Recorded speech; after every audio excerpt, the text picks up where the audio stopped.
When we have our spirals hijacked, we have part of the entire spectrum of what would be, say, little sound sparks that allow those encryptions from all over the place to be translated through our filters. It shuts off part of them, where we can only see, hear, feel, and experience certain parts of what's actually there. That's why it seems like no ETs don't exist, no other worlds don't exist except those things we see that don't have any life on them out there that the Hubble spacecraft tells us are the only things that are real. There's a whole reality fields even right before us. There are places manifesting on Earth right now, actually. There will be places that begin to manifest on Earth that weren't there before. They'll be there. There'll be interface zones where, did that field get just a little bit bigger today? Like I thought the fence was there, but it looks like it's 3 times further from the house than it was. You may start having these experiences. There are people that have already had experiences driving down a highway, and all of a sudden they knew, they did the highway all the time, and they know where a certain sign is around a certain bend. They're driving, looking at their, wait a minute, 5 miles back there was supposed to be that sign on the driveway. I knew one woman, she actually went down, and they let her come in. It was the Telus people, though, which are I wouldn't want to go there. But they opened one of their gate interfaces, and she went into a probable timeline and was able to experience driving through another version of Earth with her car, and then coming back out the other side, just because they want to prove a point to her that yes, you can do this, but you have to have special permission by the gatekeepers. Well, it works that way for any gatekeepers, be they negative ones or positive ones, and we're going to begin the process of being able to pass through gates that run on this spiral as opposed to the others. If you try to take a body that runs on the Metatronic spiral, even partial, through a gate that runs on this spiral, you're gonna go back to source quick. You're going to go back to Starter. They're not going to invite you home just to watch you explode as you walk through a Stargate, unless you really, really wanted to, and then you'd have other agreements that you made, you'd like have an accident here or something, and somebody would get you through in a different way. There are some people that will make those agreements. I know that if it came down to me, and I know it feels the same way, if it came down to falling with the rest of them and watching them do this from now until they explode, or just going back in peace, no. I know what I take. I take space dust because it's pure. I would rather go home pure with a smile on my party guy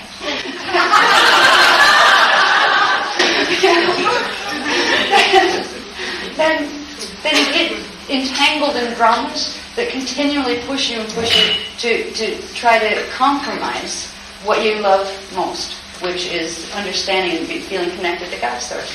So it's very individual, but some people will choose to go back that way.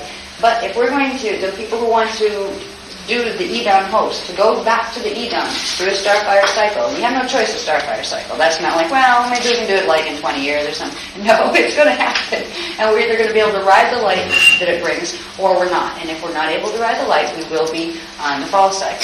At least the fall cycle has some options as far as kind of like Kryst halfway houses, last chance houses. Kind of like houses for the terminally ill. Yeah, nice retreats, kind of put out the pasture in a place that at least if you behave, you can live in a nice setting where it's peaceful and you can still experience love and you can heal some of the stuff so your life feels better. We're helping to set the teachings that there are certain soul groups that will fall that really wish they weren't at this point, and they realize what they did, but they have enough dignity to own up to it. And they realize they're in a finite system and that they're not going to be able to come back. And they want to make it the best that they possibly can. And they realize now, finally, a little late, better late than never, that following the natural laws of physics that go with the Kryst code, and the natural laws of consciousness and behavior toward other beings, was the way to go in the first place. They taught themselves what not to do. But now that they know the way to do it, they really, really want the books and the teachings so they can take them with them. And they will be their most sacred things that they have. It will be their closest link, these teachings. Because once they fall, they will not be able to pull in the frequencies to ever translate these books again. So that's why we're still translating. But most of the Indigo Shield is not going to choose to stay there and baby them and hold their hands, because you're going to go with them if it comes to that. Most of us are going to need to learn to ride the light. Fantastic. And the light fantastic is riding the winds of E-LAi-sa, which are the spirals that come out, the core creation spirals that come out from the core.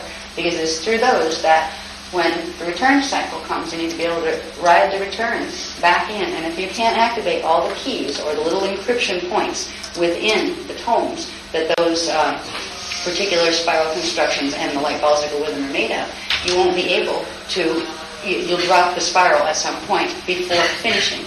And that's what Rationale body training is going to progressively build in us. The ability to correct the etheric template of the DNA to the point where when the time comes, when the inhale time is here, and it will probably be a mass one, I would think, and it's not going to be for a while. There'll be visits going back and forth. As you get your codes up, you might be able to go through like a D3 gate, at a certain point. The hub gates aren't even opening yet. They're just starting their opening cycle.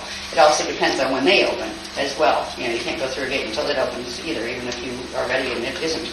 But we're going to progressively learn to ride the spiral in our bodies, so our bodies can run on the natural Krystic spirals of expansion, and be able to expand and contract on the natural base pulse rhythm. Because if you can ride this spiral, you will have a different core encryption rhythm, a different time wave running through your body. It means your brain wave patterns are going to start to change from those people who are going under the Metatronic frequency fences that are getting stronger, which means you'll be seeing and thinking and hearing things that they're probably not.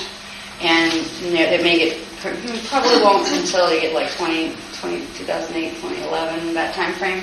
It might start becoming quite distinct, where you might be like standing looking at the same object and you see it and they don't, that kind of thing.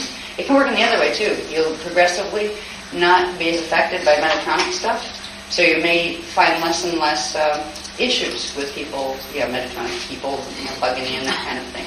So it's literally going to be a perceptual separation. Your brainwaves, your heart and breathing rates will begin to subtly change, but that a huge change won't happen in them until the firing point, which would be the point when once the etheric template for the DNA is corrected and the keys are set and subharmonic activations are taking place. There will be a point in time where, if we have time, if it's not a 3 days, be ready, right? That would be evac, it's going to get bad here. Right, and there's nothing we can do.